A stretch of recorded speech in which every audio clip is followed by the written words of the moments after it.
আগামী ফেব্রুয়ারিতে জাতীয় নির্বাচন অনুষ্ঠিত হচ্ছে এমন সম্ভাবনায় আলোচনায় সরব পুরো দেশ।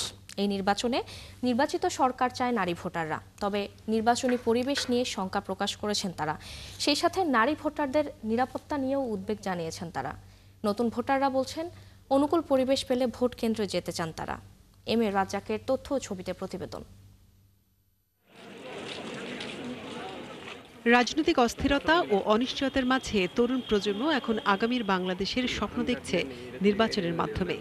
শিক্ষা প্রতিষ্ঠান থেকে রাস্তাঘাট সবখানে এখন আলোচনা চলছে কি হতে চলেছে আগামী নির্বাচনকে ঘিরে। স্বপ্ন পূরণের পথে পিরিয়ড যেন কোনো বাধা না হয়। ফ্রিডম স্যানিটারি ন্যাপকিন, ফ্রিডম মানে স্বাধীনতা। টাঙ্গাইলের বিশ্ববিদ্যালয়ের শিক্ষার্থীরা বলছেন, কেবল একটি নির্বাচিত সরকারই পারে দেশের স্থিতিশীলতা ও উন্নয়নের নিশ্চয়তা দিতে।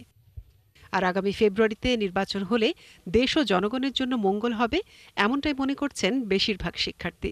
সকলে একদম সুষ্ঠুভাবে নিজের ইচ্ছা অনুযায়ী যাকে ভোট দিতে চায়, যে যাকে যোগ্য মনে করবে সে যেন তাকে ভোট দিতে পারে, এটুকুই আশা করছি। আমি চাইবো এবং সবাই যেন, যারা নতুন ভোটার আছে তারা সবাই ভোট দিতে যায় এবং তাদের মতামতের বহিঃপ্রকাশ ঘটায়।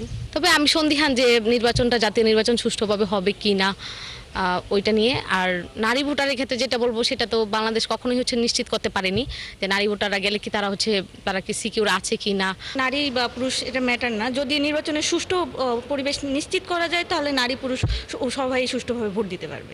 এখন মনে হচ্ছে নির্বাচন আসলে বোঝা যাবে যে কেমন হবে না হবে, কারণ আগে তো নারীদের যতটুকুই ছিল একটু ভালোই স্যাক্রিফাইস অনেক কিছু হইতো, কিন্তু এখন তো সরকার না থাকার কারণে অনেক সমস্যা হইতেছে। টাঙ্গাইল জেলার নারী ভোটাররা মনে করেন, যে কোনো নির্বাচনে নারীদের অংশগ্রহণ বাড়ানো প্রয়োজন।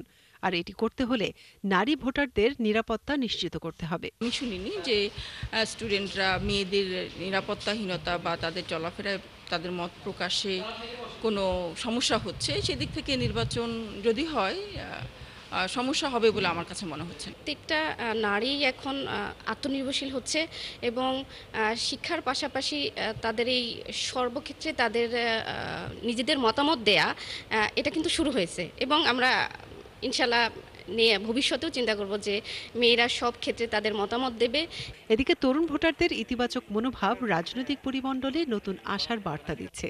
তরুণদের প্রত্যাশা একটি স্বাধীন, নিরপেক্ষ ও অংশগ্রহণমূলক নির্বাচন, যেখানে প্রতিটি ভোট হবে দেশের ভবিষ্যৎ গড়ার হাতিয়ার। মনিরা কাজেরি, ৭১।